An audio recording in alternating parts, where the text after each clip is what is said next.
তাই লোভের ভজন যারা করছেন তাদেরকেও আবার গৌড়ীয় গোস্বামীগণ, আমার গৌর পার্ষদগণ দুটি ভাগে তাদেরকে বিভক্ত করেছেন। যারা সংসারে লোভের ভজন করছেন মায়েরা, তাদেরকেও আবার দুটি ভাগে বিভক্ত করা হয়েছে। তারা কি জানি? এক হলো গৌর গোবিন্দের মাধুর্যে যাদের লোভ হয়েছে, যারা এই লোভটা নিয়েই জন্মেছেন সংসারে, তাদের আর কষ্ট করে এই লোভটা তৈরি করতে হয় না।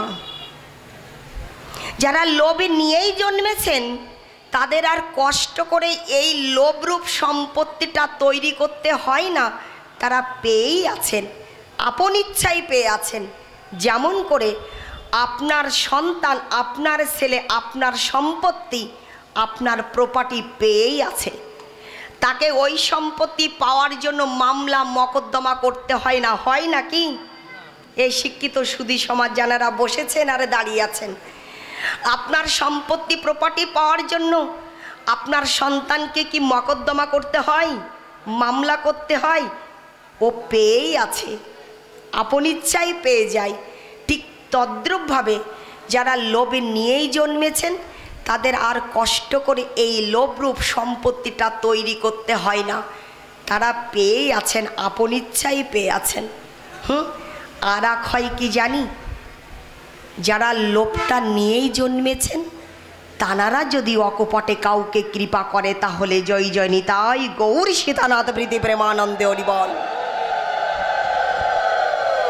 যাদের লোভ নিয়েই জন্মেছেন তানারা যদি অকপটে কাউকে কৃপা করেন তাহলে তখন কি হবে জানি? যার কোনো কালেও কৃষ্ণ ভজনে লোভ ছিল না এবং জন্মে জন্মের সুকৃতির বিনিময়ে এই লোভটা হওয়ার কথা নয়, সম্ভাবনা নয়, সেই ব্যক্তিরও লোভ হবে যদি এই ব্যক্তিরা কৃপা করে, মহৎ মহৎ মাগণ কৃপা করে। জয় জয় নিতাই গৌর সীতানাথ প্রীতি প্রেমানন্দে হরি বল। যার কোনো কালেও কৃষ্ণ ভজনে লোভ ছিল না বাবা, এবং কোটি কোটি জন্মের পুণ্যের ফলেও লোভ হওয়ার কোনো সম্ভাবনাই নাই, এমন যে ব্যক্তি তারও লোভ হবে যদি এনারা কৃপা করেন। কারা? যারা লোভরূপ সম্পত্তিটা নিয়েই জন্মেছেন। তাহলে বুঝতে পারছি কৃষ্ণ ভজনরূপ লোভটা কত দুরূহ ব্যাপার। হ্যাঁ, আজকে যে মহাপ্রভুকে হৃদয় মন্দিরে বসানোর জন্য চরম পরম প্রাপ্তির বাসনা নিয়ে আপনারা সংসারকে পেছনে ঠেলে দিয়ে ছুটে এসেছেন, সেই শ্রীমান মহাপ্রভু গৌর সুন্দর, সেই শ্রীমান মহাপ্রভু গৌর সুন্দরের সাথে দক্ষিণ দেশ পরিক্রমাকালে রায় রামানন্দের সাথে মিলন ঘটেছিল, সাক্ষাৎকার ঘটেছিল বিদ্যানগর গ্রামে গোদাবরী নদীর তীরে। এই মধ্য রজনীতে রায় রামানন্দের সাথে শ্রীমান মহাপ্রভু গৌর সুন্দরের মত বিনিময় হয়েছিল, বাক্য বিনিময় হয়েছিল, তত্ত্ব বিনিময় হয়েছিল, প্রসঙ্গ লীলা বিনিময় হয়েছিল। সেই বিনিময় পর্বে আজ রায় রামানন্দ মহাপ্রভুকে বলেছিলেন, ওগো প্রভু, কৃষ্ণ ভক্তি রস ভাবিতামতি ক্রিয়তাং যদি কুতয়োপি লভ্যাতে তত্র লৌলমপি মূল্য মে কলাং জন্মকোটি সুকৃতির ন লভ্যাতে। রায় রামানন্দ বলছেন, মহাপ্রভু, ওগো প্রভু, কৃষ্ণ ভক্তি রসে ভাবনা দিয়া মতি যদি কোথাও পাও তবে কিনে নাও। কথাটা সাধারণ নয়। মহাপ্রভুকে বলছেন, যিনি দাপার লীলায় বিশাখা সখী ছিলেন, সেই সখীকে ডেকে ডেকে বলছেন নয়, সখী ভগবান মহাপ্রভুকে বলছেন, প্রভু, কৃষ্ণ ভক্তি রস ভাবিতামতি ক্রিয়তাং যদি কুতয়োপি লভ্যাতে তত্র লৌলমপি মূল্য মে কলাং জন্মকোটি সুকৃতির্ন লভ্যাতে। ওগো গৌর সুন্দর, কৃষ্ণ রসে ভাবনা দিয়া মতি যদি কোথাও পাও তবে কিনে ফেলো। মহাপ্রভু কথাটা শ্রবণ করে জিজ্ঞাসা করছেন, মূল্য কত তার রায় রামানন্দ? ওগো রায়, তুমি যে কৃষ্ণ ভাবনায় রসে ভাবনা দিয়া মতিটাকে কিনে নিতে বলছো, মূল্য কত তার? মূল্য বেশি নয় প্রভু। কে বললেন? রায় রামানন্দ। রায় রামানন্দ বলছেন তার মূল্য বেশি নয়, সামান্য একটি মূল্য। মহাপ্রভু বলছেন সেই সামান্য মূল্যটা কি শুনি?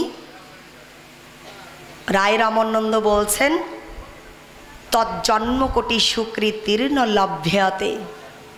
প্রভু বেশি মূল্য নয়, সামান্য একটু, আর সেই সামান্য মূল্যটার নাম হচ্ছে লোভ। শুনেছেন কখনো?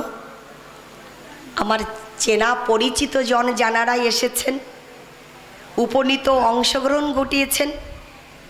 অর্থের বিনিময়ে বস্তু পাওয়া যায়, একথা সকলেরই জানা। দ্রব্যের বিনিময়ে, বস্তুর বিনিময়ে বস্তু মেলে, এটাও স্বাভাবিক। কিন্তু লোভরূপ বস্তুর দ্বারা কোনো বস্তু পাওয়া যায়, একথা কখনো শুনেছি? লোভের দ্বারা কিছু পাওয়া যায়, মেলে, এর দৃষ্টান্ত কেউ দিতে পারবো? আজ মহাপ্রভুর যুগে কালে সেটাও সম্ভব। মহাপ্রভুর যুগে কালে দাঁড়িয়ে সেটাও সম্ভব। বাবা কি বললেন?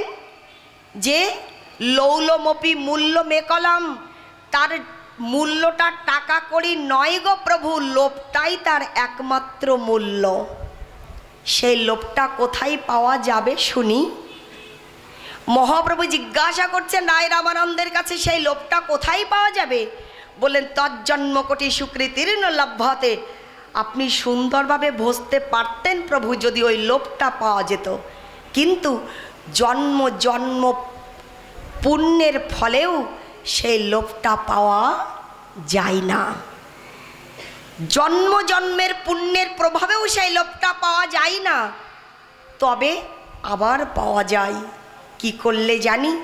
যাদের লোভ হয়েছে তানারা যদি অকপটে কাউকে কৃপা করেন তাহলে। যাদের কৃষ্ণ ভজনের লোভ হয়েছে, কৃষ্ণ মাধুর্য প্রাপ্তির লালসা জেগেছে, তারা যদি অকপটে কাউকে কৃপা করেন তবেই পাওয়া যায়। তাই আজ কৃষ্ণ ভগবানের যখন এই ভাগবত আস্বাদনের, এই কৃষ্ণ ভজনের লোভটা জেগেছে না, তখন তিনি কি করেছেন জানি?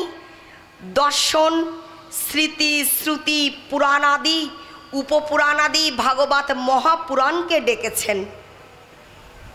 তোমরা আমাকে বিধান দাও, কারণ আমার ভক্তিরস প্রাপ্তির লালসা জেগেছে। আমি তো জানি না ভক্তিরসটা কত মধুর, সেটা কে জানে বাবা? সেটা তো জানে ভক্ত।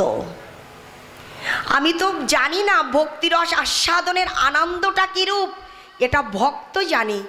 আমাকে দর্শন করে, আমাকে ভজন করে যে প্রাপ্তি, যে আনন্দ, এটা তো আমি জানি না। আমার জানার বাসনা জেগেছে।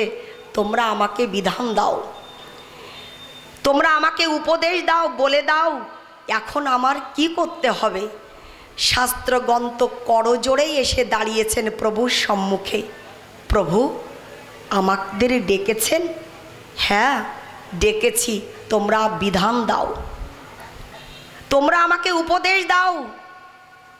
প্রভুর শ্রীবদন থেকে এহেন নির্দেশমালা শ্রবণ করে শাস্ত্রগণ একে অপরের দিকে চাওয়াচাই করছে, মুখ চাওয়াচাই করছে। তানারা কি বিধান দিবেন তাদের পিতাকে? কারণ তারা যে শ্রী গোবিন্দের নিঃশ্বাস থেকেই জন্মেছেন। তাহলে সিদ্ধান্তটা কি? শাস্ত্রগণ শ্রী ভগবানের নিঃশ্বাস থেকে সৃষ্ট হয়েছে। বুঝতে পারছি মা?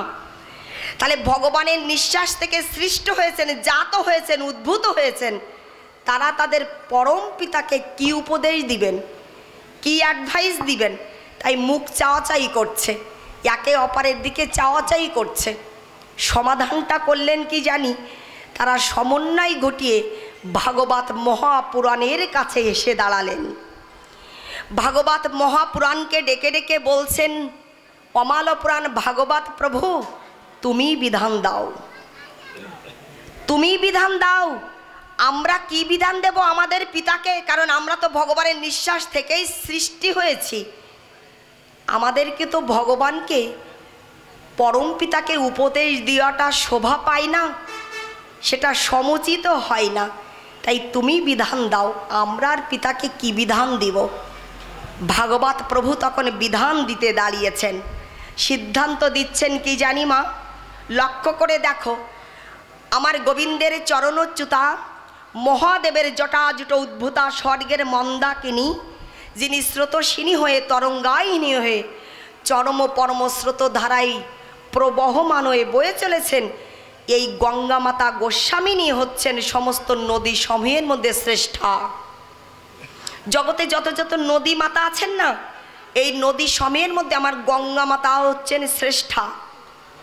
জগতে যত যত বৈষ্ণবজন আছেন, এই বৈষ্ণব কুল তিলক হচ্ছেন, বৈষ্ণব মুকুটমণি হচ্ছেন, বৈষ্ণব মধ্যমণি হচ্ছেন আমার 55 গুণের অধিষ্ঠাতা শিব শঙ্করজি। তিনি হচ্ছেন বৈষ্ণব কুল তিলক। সমস্ত বিগ্রহগণের মধ্যে আমার অচ্যুত বিগ্রহই হচ্ছেন সর্বশ্রেষ্ঠ। আর সমস্ত শাস্ত্র গ্রন্থের মধ্যে, পুরাণ সমূহের মধ্যে আমার সর্বশ্রেষ্ঠ হচ্ছেন অমাল পুরাণ গ্রন্থরাজ ভাগবত মহাপুরাণ। বলুন ভাগবত মহাপুরাণ কি? এই ভাগবত মহাপুরাণ হচ্ছেন শ্রেষ্ঠ। তাই ভাগবত মহাপুরাণের কাছে গিয়ে সমস্ত শ্রুতি স্মৃতি দর্শন পুরাণ উপনাদি সকল শাস্ত্রগণের সমন্বয়ে গিয়ে দাঁড়িয়েছেন, এ ভাগবত মহাপুরাণ তুমি বিধান দাও। প্রভু বিধান চাইছেন, তো তুমি বিধান দাও। আমার ভাগবত মহাপুরাণ বলছেন, প্রভু হে জগদীশ্বর, হে সর্বেশ্বর, হে অনন্ত কোটি ব্রহ্মাণ্ড সমের ভজনীয় পাদপদ্ম, আপনার কৃষ্ণ ভজনের লোভটা জাত হয়েছে, লালসাটা হয়েছে, এ তো বড় বিচিত্র কথা, তাই না? ভগবান হওয়া সত্ত্বেও ভজনের লোভ হয়েছে আপনার, এটা তো বড় বিচিত্র কথা।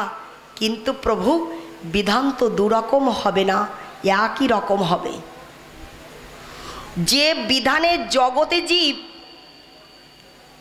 ভজন করেছে, আপনারও যদি ভক্তিরস প্রাপ্তির লালসাটা জাত হয়, তাহলে আপনাকেও জীবের বিধানই পালন করতে হবে। বিধান দুরকম হবে না, একই রকম হবে।